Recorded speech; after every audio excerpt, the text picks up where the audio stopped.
Hello student. आज मैं आपको बीएड सेकेंड ईयर के पेपर अधिगम के लिए आकलन का एक महत्वपूर्ण टॉपिक खुली पुस्तक परीक्षा ओपन बुक एग्जामिनेशन पढ़ा रही हूँ। तो चलिए हम शुरू करते हैं।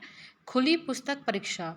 केंद्रीय माध्यमिक शिक्षा बोर्ड ने सिफारिश की है कि छात्रों की व्यक्तिगत शक्तियों की विभिन्न क्षमताओं को पूरा करने हेतु आकलन के लिए विभिन्न साधनों को उपलब्ध कराने की आवश्यकता है। इसी के आधार पर बोर्ड ने सन 2014 में कक्षा 9वीं तथा 11वीं के लिए खुली पुस्तक परीक्षा आधारित आकलन को प्रस्तुत किया था। इस आकलन को सम्मिलित करने का उद्देश्य छात्रों में विश्लेषणात्मक एवं सैद्धांतिक कौशलों का विकास करना है। सामान्यतः अन्य देशों में खुली पुस्तक परीक्षा आधारित आकलन के अंतर्गत छात्रों को परीक्षा के दौरान अपनी पाठ्य पुस्तक, क्लास नोट्स एवं प्रमाणित सामग्री का उपयोग प्रश्नों का उत्तर देने हेतु करने की अनुमति होती है। इस प्रकार के आकलन का उद्देश्य छात्रों में अवधारणा को समझने एवं उन्हें प्रयोग करने की क्षमता को विकसित करना है। केंद्रीय माध्यमिक शिक्षा बोर्ड के खुली पुस्तक परीक्षा आधारित आकलन में विद्यार्थियों को परीक्षा कक्ष में पाठ्य पुस्तक ले जाने की अनुमति नहीं प्रदान की जाती है। प्रश्न पत्र में भिन्न भिन्न भाग होते हैं जो विषय से संबंधित केस स्टडी पर या समस्या के समूह पर आधारित होते हैं। विद्यार्थियों को 4 माह पूर्व ही उन पाठों एवं अनुच्छेदों को बता दिया जाता है जिससे परीक्षा में प्रश्न पूछे जाते हैं। यह परीक्षा प्राय कक्षा 9वीं से लेकर 12वीं तक आयोजित की जाती है। खुली पुस्तक परीक्षा का उदाहरण। खुली पुस्तक परीक्षा का उदाहरण निम्नलिखित है। सन 2013 को उत्तराखंड हिमालय की भीषण बाढ़ आपदा को कई पर्यावरणविदों ने मानव निर्मित कहा है। उनके अनुसार मानवीय क्रियाकलापों से पर्यावरण में हुए परिवर्तन ने समस्या को और अधिक गंभीर बना दिया और प्राकृतिक व्यवस्था को बर्बाद कर दिया। विगत 3 दशकों में इस प्रदेश में जनसांख्यिकी परिवर्तन, वनों को काटना, तीव्र नगरीकरण तथा सड़कों का विस्तार हुआ है। पर्यावरणविदों ने जोर देकर कहा है कि पहाड़ों द्वारा भार वहन करने की निश्चित क्षमता होती है जिसका किसी भी कीमत पर उल्लंघन नहीं होना चाहिए। उत्तराखंड और हिमाचल प्रदेश 2 ऐसे हिमालय राज्य हैं जहां जून 2013 में आकस्मिक मानसूनी बाढ़ से सर्वाधिक हानि हुई है। मानव निर्मित कारकों ने आपदा के स्वरूप को और अधिक बढ़ा दिया। पर बिजली योजनाओं का बेरोक टोक विस्तार, बढ़ता हुआ पर्यटन, विशेष रूप से धार्मिक पर्यटन आदि की सुविधा के लिए सड़कों का निर्माण इस भयंकर विनाश का कारण है। विशेषज्ञों के अनुसार सड़कें और परिवहन के विस्तार के लिए अधिकतर मात्रा में पहाड़ों की मिट्टी ढहने से पहाड़ के नीचे की ओर खिसक रहे हैं। पारिस्थितिक दृष्टि से कमजोर इस प्रदेश में पर्यटकों के आवास के लिए रिसोर्ट्स, अतिथि गृह और सड़कों का विवेकहीन अवैध निर्माण हुआ है। नदी के प्रवाह के लिए मौजूद प्राकृतिक मार्ग, अतः पुरानी नालियों और सरिताओं पर भी भवन खड़े हो गए हैं जिसके कारण प्रवाह अवरुद्ध हो गया है। अलकनंदा और उसकी सहायक नदी मंदाकिनी में आई बाढ़ से यह पुनः अपने पुराने मार्ग पर बहने लगी, जहां पर समय बीतने के साथ मानव आवास भवन बन गए और वे अपने मार्ग में आने वाली समस्या और रुकावटों को धराशायी कर दिया। अवसादों से युक्त मंदाकिनी दुकानों, अतिथि गृह तथा यात्री निवासी को अपने साथ बहा ले गई। उस समय उनमें रह रहे लोग मारे गए। केदारनाथ धाम शांति और भक्ति का स्थान है। सन 1882 में मंदिर के आसपास केवल कुछ झोपड़ियां ही थी।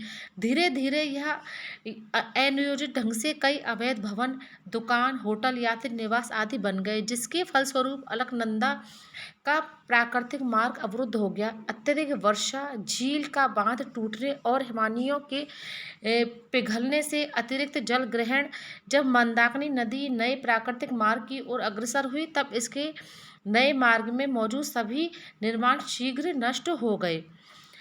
उपयुक्त पैराग्राफ को पढ़कर निम्नलिखित प्रश्नों के उत्तर दीजिए। अब इसका पहला प्रश्न है, जैसे उत्तराखंड हिमालय की बाढ़ निर्मित तथा प्राकृतिक आपदा है, समीक्षा कीजिए। दूसरा है, प्राकृतिक संसाधनों के दोहन तथा प्रदेश की वहन क्षमता पर पर्यावरणविदों के क्या विचार हैं। अब आगे हम देखते हैं खुली पुस्तक परीक्षा का उद्देश्य एवं उपयोगिता। खुली पुस्तक परीक्षा का उद्देश्य विषयों को रटने की बजाय उनका विश्लेषण करके परीक्षा देने एवं उसके आकलन से है। इसमें कक्षा 9वीं एवं 12वीं के कक्षा के छात्रों को परीक्षा सामग्री तथ्यपरक, तार्किक कौशल एवं अभिव्यक्ति के विकास के लिए इस प्रकार के आकलन की व्यवस्था शुरू की गई। इस परीक्षा के अंतर्गत विद्यालयों को आकलन के लिए जीवन गाथा यानी केस स्टडी या जीवन इतिहास को प्रदान किया जाता है तथा छात्र इसका अध्ययन कर परीक्षा में पूछे गए प्रश्नों का उत्तर देंगे। इस परीक्षा में सभी मुख्य विषयों में खुली किताब पर आधारित मूल्यांकन होगा। पाठ्यक्रम जीवन इतिहास, रेखा चित्र, कार्टून समस्या या स्थिति पर आधारित होंगे जो पाठ्यचर्या के अंदर से ही लिए जाएंगे। खुली पुस्तक आधारित आकलन में उच्च स्तरीय चिंतन से जुड़े प्रश्न भी शामिल होंगे तथा कुछ प्रश्न विषयनिष्ठ पर आधारित भी होंगे। इसके द्वारा उन्हें समूह के अध्ययन के लिए प्रोत्साहित किया जाएगा तथा इसमें शिक्षकों की महत्वपूर्ण भूमिका होगी जो विषय तथा पाठ्यचर्या के उपयोग के मध्य अंतर को कम करने का प्रयास करेगा। अब आगे देखते हैं हम खुली पुस्तक परीक्षा में अध्यापक की भूमिका। खुली पुस्तक परीक्षा में अध्यापक की भूमिका निम्नलिखित है। इसमें फर्स्ट है शिक्षक छात्रों के सैद्धांतिक ज्ञान एवं व्यवहारिक ज्ञान के मध्य एक पुल की भांति कार्य करता है। आकलन हेतु केस स्टडी का निर्माण इसलिए किया जाता है जिससे छात्र सीखे गए ज्ञान को व्यवहारिक रूप में प्रयोग कर सकें। दूसरा है केंद्रीय माध्यमिक शिक्षा बोर्ड द्वारा जो सामग्री उपलब्ध कराई जाती है वह विद्यार्थियों को समूह में प्रदान की जाती है जिससे छात्र इसे आपस में विचार विमर्श करके उसके तथ्यों को समझते हैं। अतः शिक्षक को चाहिए कि इसके माध्यम से वह छात्रों में परस्पर सहयोग, आलोचनात्मक चिंतन आदि गुणों का विकास करे। अब तीसरा है शिक्षक को चाहिए कि वह छात्रों को उनकी गतिविधि पूर्ण होने तक बीच बीच में एक नियमित समय अंतराल पर उन्हें पृष्ठपोषण यानी फीडबैक प्रदान करता रहे। अगला है शिक्षक को ऐसे प्रश्नों के लिए भी तैयार रहना चाहिए जिसका संबंध वास्तविक जीवन के कठिन स्थितियों से होता है क्योंकि कभी कभी छात्रों को जो केस स्टडी प्रदान की जाती है वह कुछ जटिल समस्याओं पर आधारित होती है। अतः शिक्षक को उस समस्या से सभी संबंधित सभी प्रश्नों के उत्तर तैयार रखना चाहिए। अब आगे देखते हैं हम खुली पुस्तक परीक्षा के लाभ। खुली पुस्तक परीक्षा के लाभ निम्नलिखित है जिसमें फर्स्ट है छात्रों को आकलन के माध्यम से प्रोत्साहित प्रदान करने हेतु एक विकल्प के रूप में इसका प्रयोग किया जाता है। दूसरा है इसके माध्यम से छात्रों में रचनात्मकता का विकास किया जाता है। तीसरा है छात्रों को भविष्य की परीक्षाओं हेतु तैयार किया जाता है। चौथा है अवधारणाओं को वास्तविक रूप से समझने में सक्षम बनाया जाता है। पांचवा है इसके माध्यम से छात्रों में उच्च चिंतन कौशल का विकास होता है। अब देखिए खुली पुस्तक परीक्षा के लाभ के बाद हम देखते हैं खुली पुस्तक परीक्षा की हानियां।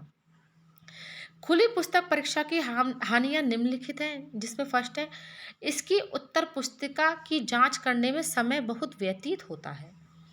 दूसरा है छात्र यदि प्रश्नों का अर्थ नहीं समझ पाते तो इससे परिणाम प्रभावित होते हैं। तीसरा है यदि प्रश्न पत्र का निर्माण जटिल रूप में किया जाता है तो उन्हें प्रश्नों का उत्तर देने में असुविधा महसूस होती है। चौथा है इस आकलन के प्रारूप को विकलांग बच्चों के अनुरूप बनाने का प्रयत्न किया जा रहा है जो कि शिक्षकों के लिए बहुत बड़ी चुनौती है। तो देखिए ये हो गया खुली पुस्तक परीक्षा। ये प्रश्न काफ़ी इंपॉर्टेंट है तो आप इसे अच्छे से तैयार कर लीजिए। Thank you.